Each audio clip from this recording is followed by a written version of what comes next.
ਸਲਾਮ ਅਲੈਕੁਮ ਵੀਰੋ। ਜਦੋਂ ਵੀ ਮਾਂ ਬੋਲੀ ਦੇ ਹਵਾਲੇ ਨਾਲ ਗੱਲ ਕਰਨਾ ਤੇ ਕੋਈ ਨਾ ਕੋਈ ਗੱਲ ਰਹਿ ਹੀ ਜਾਂਦੀ ਹੈ। ਲਿਖ ਕੇ ਕਰਨਾ ਤਾਂ ਵੀ ਰਹਿ ਜਾਂਦੀ ਹੈ, ਅਤੇ ਜ਼ੁਬਾਨੀ ਕਰੀਏ ਤਾਂ ਜ਼ਿਆਦਾ ਰਹਿ ਜਾਂਦੀਆਂ ਨੇ, ਚੌਖੀਆਂ ਰਹਿ ਜਾਂਦੀਆਂ ਨੇ।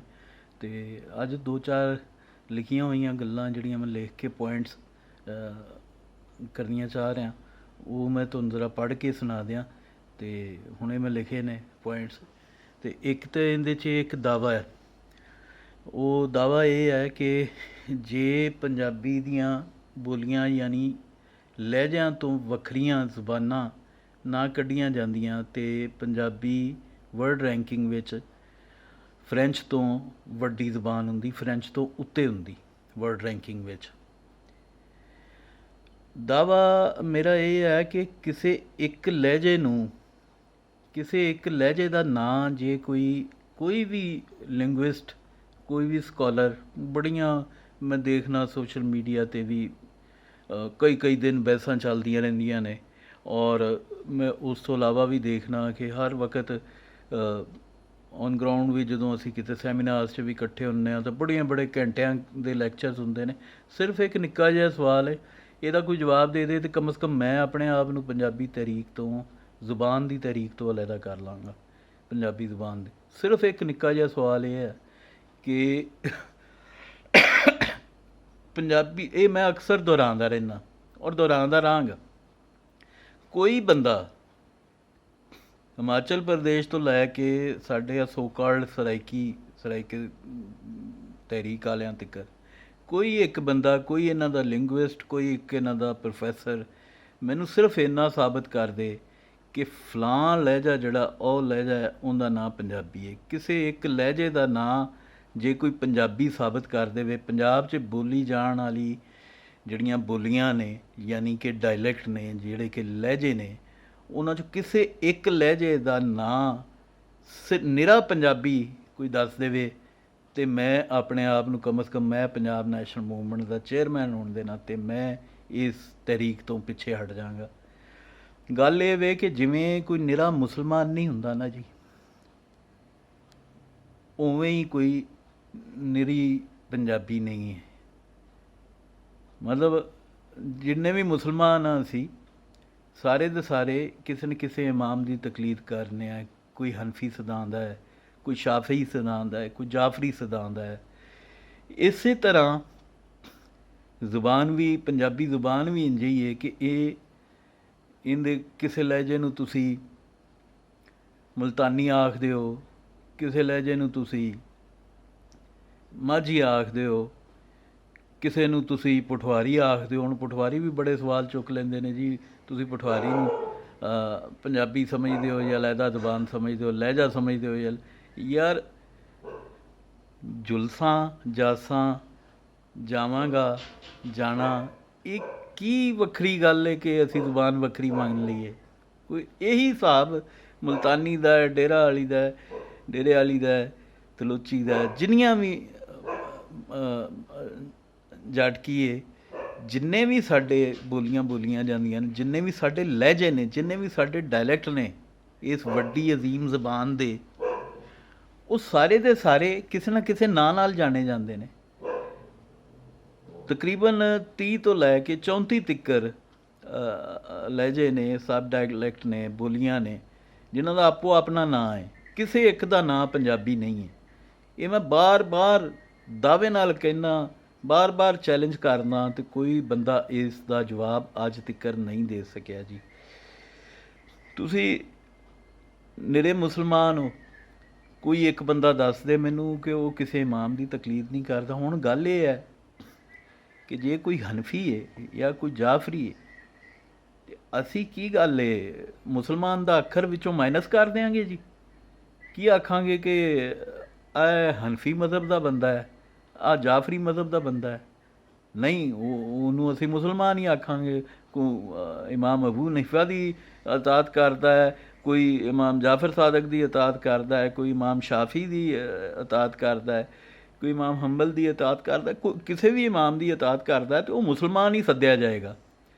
ਇਸੇ ਤਰ੍ਹਾਂ ਕੋਈ ਵੀ ਬੰਦਾ ਜਿਹੜਾ ਪੰਜਾਬੀ ਬੋਲਦਾ ਹੈ, ਉਹ ਕਿਸੇ ਵੀ ਪੰਜਾਬੀ ਦੀ ਬੋਲੀ, ਪੰਜਾਬੀ ਦੇ ਡਾਇਲੈਕਟ ਨੂੰ ਬੋਲੇਗਾ ਤੇ ਉਹ ਜ਼ੁਬਾਨ ਪੰਜਾਬੀ ਹੀ ਮੰਨੀ ਜਾਏਗੀ ਜੀ। ਇਹ ਬਹੁਤ ਵੱਡੀ ਇੱਕ ਕੌਨਸਪੀਰੇਸੀ ਹੈ ਸਾਡੇ ਖਿਲਾਫ ਜੀ, ਜਿਹੜੀ ਕਿ ਇਵੇਂ ਹੀ ਟੁਰੀ ਆ ਰਹੀ ਹੈ, ਔਰ ਇਹਨੂੰ ਕੋਈ ਚੈਲੰਜ ਨਹੀਂ ਕਰਦਾ ਇਸ ਹਵਾਲੇ ਨਾਲ।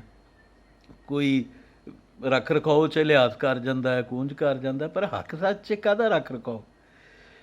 ਸੋ ਮੈਂ ਤਾਂ ਇਸ ਮਾਮਲੇ ਦਾ ਕਾਇਲ ਨਹੀਂ ਹਾਂ ਕਿ ਜਿੱਥੇ ਹੱਕ ਸੱਚ ਦੀ ਗੱਲ ਹੈ ਉੱਥੇ ਕੋਈ ਰੱਖ ਰਖਾਓ ਔਰ ਲਿਹਾਜ਼ ਵਾਲੀ ਗੱਲ ਨਹੀਂ ਹੁੰਦੀ, ਕਿਉਂਕਿ ਝੂਠ ਆਪਣੇ ਤੌਰ 'ਤੇ ਇੱਕ ਬਹੁਤ ਵੱਡਾ ਗੁਨਾਹ ਹੈ ਜੀ। ਝੂਠ ਜਿਹੜਾ ਬੋਲਦਾ ਨਾ ਬੰਦਾ ਜੀ, ਉਹ ਕਿਸੇ ਵੀ ਧਰਮ ਦਾ ਨਹੀਂ ਹੋ ਸਕਦਾ, ਉਹ ਕਿਸੇ ਧਰਮ ਦਾ ਸੱਕਾ ਨਹੀਂ, ਉਹ ਰੱਬ ਦਾ ਵੀ ਸੱਕਾ ਨਹੀਂ ਜੀ।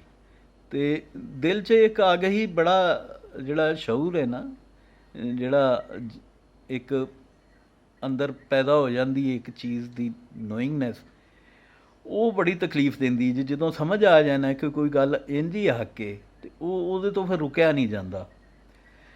ਅਤੇ ਸਾਨੂੰ ਰੱਬ ਨੇ ਇੰਨੀ ਸ਼ਊਰ, ਇੰਨੀ ਮੱਤ ਦੇ ਦਿੱਤੀ ਕਿ ਸਾਨੂੰ ਇੱਕ ਗੱਲ ਦੀ ਸਮਝ ਆ ਗਈ ਹੈ ਕਿ ਇਹ ਪੰਜਾਬੀ ਜ਼ਬਾਨ ਨਾਲ ਵੱਡੀਆਂ ਵੱਡੀਆਂ ਸਾਜ਼ਿਸ਼ਾਂ ਨੇ। ਅਤੇ ਇਹ ਸਾਜ਼ਿਸ਼ ਦਾ ਅੰਦਾਜ਼ਾ ਤੁਸੀਂ ਇੱਥੋਂ ਹੀ ਲਾ ਲਓ ਇਹਦੇ ਵੱਡੇ ਹੋਣ ਦਾ, ਕਿ ਜੇ ਇਹਦੇ ਵਿੱਚੋਂ ਵੱਖੋ ਵੱਖ ਡਾਇਲੈਕਟ ਨਾ ਕੱਢੇ ਜਾਂਦੇ ਤਾਂ ਇਹ ਫਰੈਂਚ ਤੋਂ ਵੱਡੀ ਜ਼ਬਾਨ ਸੀ। ਹੁਣ ਤੁਹਾਡੇ ਇਲਮ 'ਚ ਕਿ ਗੋਰਾ ਅੱਜ ਦਿਨ ਤੀਕਰ ਜਿਹੜੀ ਦੁਨੀਆ 'ਤੇ ਹਕੂਮਤ ਕਰ ਰਿਹਾ,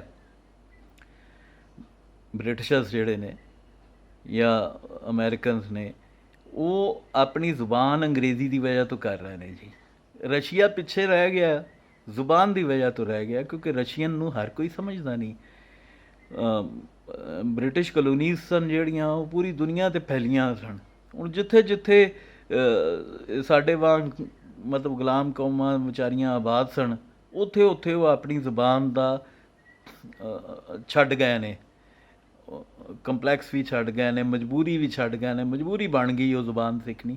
ਅਤੇ ਸਾਡੇ ਤਾਂ ਦੋਹਰੀ ਵਾਰਦਾਤ ਪਾਈ ਉਹਨਾਂ ਮੁਸਲਿਮ ਪੰਜਾਬ 'ਤੇ ਕਿ ਉਹਨਾਂ ਸ਼ਾਹਮੁਖੀ ਦੀ ਥਾਂ 'ਤੇ ਉਰਦੂ ਲੈ ਆਂਦੀ, ਮਤਲਬ ਗਰੀਬਾਂ ਦੇ ਨਿਆਣਿਆਂ ਵਾਸਤੇ ਉਰਦੂ ਅਤੇ ਅਮੀਰਾਂ ਵਾਸਤੇ ਅੰਗਰੇਜ਼ੀ। ਇੱਥੇ ਤਾਂ ਦੋ ਤਰ੍ਹਾਂ ਦੇ ਮਸਾਇਲ ਨੇ ਜਿਹੜੇ ਮਸ਼ਰਕੀ ਪੰਜਾਬ 'ਚ ਨਹੀਂ ਨੇ। ਉਹਨਾਂ ਫਿਰ ਵੀ ਚਲੋ ਉਰਦੂ ਨਹੀਂ ਵੜਨ ਦਿੱਤੀ, ਅਤੇ ਉਹ ਫਿਰ ਵੀ ਸਾਡੇ ਤੋਂ ਇਸ ਲਿਹਾਜ਼ ਨਾਲ ਬਿਹਤਰ ਰਹੇ ਨੇ। ਅਤੇ ਇਸੇ ਗੱਲੋਂ ਉੱਥੇ ਜ਼ੁਬਾਨ ਦੀ ਕਦਰ ਵੀ ਜ਼ਿਆਦਾ ਹੈ, ਨੈਸ਼ਨਲਿਜ਼ਮ ਵੀ ਜ਼ਿਆਦਾ ਹੈ, ਧਰਤੀ ਨਾਲ ਜੁੜਤ ਵੀ ਜ਼ਿਆਦਾ ਲੋਕਾਂ ਦੀ।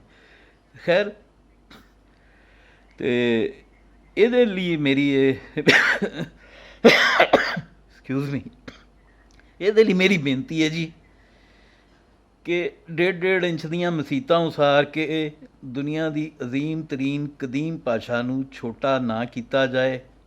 ਇਹ ਇਸ ਧਰਤੀ 'ਤੇ ਵਸਣ ਵਾਲੀਆਂ ਸਭੇ ਕੌਮਾਂ ਖਿਲਾਫ ਬਹੁਤ ਵੱਡੀ ਸਾਜ਼ਿਸ਼ ਹੈ। ਅਤੇ ਅੱਜ ਦੀ ਪੜ੍ਹੀ ਲਿਖੀ ਨਸਲ ਨੂੰ, ਚਾਹੇ ਉਹ ਮੁਲਤਾਨ ਬੈਠਾ ਹੈ ਕੋਈ ਜਿਹਨੂੰ ਗਲਤ ਤਸੱਵਰ ਦੇ ਦਿੱਤਾ ਗਿਆ ਕਿ ਜੀ ਤੇਰੀ ਜ਼ਬਾਨ ਜਿਹੜੀ ਹੈ ਉਹ ਕੋਈ ਵੱਖਰੀ ਹੈ, ਉਹਦਾ ਨਾਂ ਸਰਾਇਕੀ ਹੈ, ਠੀਕ ਹੈ, ਚਾਹੇ ਕੋਈ ਡੇਰੇ 'ਚ ਬੈਠਾ ਹੈ, ਕੋਈ ਬਾਵਲਪੁਰ ਬੈਠਾ ਹੈ, ਜਾਂ ਕੋਈ ਗੁੱਜਰ ਖਾਨ ਬੈਠਾ ਹੈ ਜਿਹਨੂੰ ਦੱਸਿਆ ਜਾ ਰਿਹਾ ਹੈ ਕਿ ਜੀ ਤੇਰੀ ਜ਼ਬਾਨ ਪਠਵਾਰੀ ਵੱਖਰੀ ਜ਼ਬਾਨ ਹੈ, ਜਾਂ ਜਿਹਨੂੰ ਕੋਈ ਦੱਸਿਆ ਜਾ ਰਿਹਾ ਹਿੰਦਕੋ ਨੂੰ ਵੱਖਰਾ ਦੱਸਿਆ ਜਾ ਰਿਹਾ। ਹੁਣ ਦੱਸੋ, ਹਿੰਦਕੋ ਕੋਈ ਵੱਖਰੀ ਜ਼ਬਾਨ ਹੈ ਯਾਰ? ਕੋਈ ਖੁਦਾ ਖੌਫੀ ਹੁੰਦੀ ਯਾਰ। ਵੱਖਰੀਆਂ ਜ਼ਬਾਨਾਂ ਪੱਲੇ ਨਹੀਂ ਪੈਂਦੀਆਂ। ਵੱਖਰੀਆਂ ਜ਼ਬਾਨਾਂ ਤੁਹਾਨੂੰ 90% 95% ਸਮਝ ਨਹੀਂ ਆਉਂਦੀਆਂ। 5% ਅੱਖਰ ਨੇ ਜਿਹੜੇ ਮੁਖਤਲਿਫ ਬੋਲੀਆਂ 'ਚ ਸ਼ਾਇਦ ਆਪੋ ਆਪਣੇ ਨੇ ਜਾਂ ਵੱਖੋ ਵੱਖ ਨੇ। ਬਾਕੀ ਸਾਰੇ ਦੇ ਸਾਰੇ ਜਿਹੜੇ ਨੇ ਉਹ ਸੇਮ ਨੇ, ਸਿਰਫ ਉਹਨਾਂ 'ਚ ਲਹਿਜਿਆਂ ਦਾ, ਅਦਾਇਗੀ ਦਾ ਫ਼ਰਕ ਹੈ, ਪ੍ਰੋਨਾਊਂਸੀਏਸ਼ਨ ਦਾ ਫ਼ਰਕ ਹੈ, ਅਦਰਵਾਈਜ਼ ਕੋਈ ਡਿਫਰੈਂਸ ਨਹੀਂ ਹੈ। ਅਤੇ ਇਸ ਵਾਸਤੇ ਅਸੀਂ ਬੇਸ਼ੱਕ ਵੰਡੇ ਗਏ ਹਾਂ, ਲੇਕਿਨ ਮੇਰੀ ਤਾਂ ਉੱਧਰ ਦੇ ਪੰਜਾਬ ਵਾਲਿਆਂ ਨੂੰ ਵੀ ਬੇਨਤੀ ਹੈ, ਇੱਧਰਲਿਆਂ ਨੂੰ ਵੀ ਬੇਨਤੀ ਹੈ ਕਿ ਸਾਡੇ ਵਿੱਚ ਇੱਕ ਸਾਂਝ ਤਾਂ ਹੈਗੀ, ਉਹ ਇਹ ਮਾਂ ਬੋਲੀ ਦੀ, ਔਰ ਉਸ ਲਿਹਾਜ਼ ਨਾਲ ਤਾਂ ਅਸੀਂ ਮਾਂਜ ਆਏ ਹਾਂ। ਲਿਹਾਜ਼ਾ ਬੇਸ਼ੱਕ ਉਹ ਉੱਧਰ ਰਹਿਣ, ਅਸੀਂ ਇੱਧਰ ਰਹੀਏ, ਆਪਣੇ ਦੇਸ਼ਾਂ ਨਾਲ ਵੀ ਮੁਖਲਸ ਰਹੀਏ, ਲੇਕਿਨ ਇਹ ਮਾਂ ਬੋਲੀ ਵਾਸਤੇ ਜਿਹੜਾ ਕੰਮ ਹੈ ਨਾ, ਇਹਨੂੰ ਜਾਰੀ ਰੱਖੀਏ, ਇਹਨੂੰ ਅੱਗੇ ਲਿਆਈਏ, ਔਰ ਇਹ ਸਾਜ਼ਿਸ਼ਾਂ ਦਾ ਰਲ ਮਿਲ ਕੇ ਮੁਕਾਬਲਾ ਕਰੀਏ ਜੀ। ਸਾਰੇ ਜਿੰਨੇ ਸਾਡੇ ਮਸੀਹੀ ਵੀਰ ਨੇ ਪੰਜਾਬੀ, ਜਿੰਨੇ ਸਾਡੇ ਸਿੱਖ ਵੀਰ ਨੇ ਪੰਜਾਬੀ, ਜਿੰਨੇ ਸਾਡੇ ਹਿੰਦੂ ਵੀਰ ਨੇ ਪੰਜਾਬੀ, ਉਹ ਵੀ ਸਾਡੇ ਨਾਲ ਮੋਢਾ ਜੋੜਨ, ਉਹ ਵੀ ਸਾਡੇ ਨਾਲ ਇਸ ਜਦੋਜਹਿਦ ਦੇ ਵਿੱਚ ਹਿੱਸਾ ਪਾਉਣ ਕਿ ਅਸੀਂ ਰਲ ਮਿਲ ਕੇ ਆਪਣੀ ਮਾਂ ਬੋਲੀ ਨੂੰ ਉਹ ਮੁਕਾਮ ਦਵਾਈਏ ਜਿਹੜਾ ਅਸਲ ਮੁਕਾਮ ਹੁੰਦਾ ਦੁਨੀਆ 'ਚ ਬਣਦਾ ਹੈ।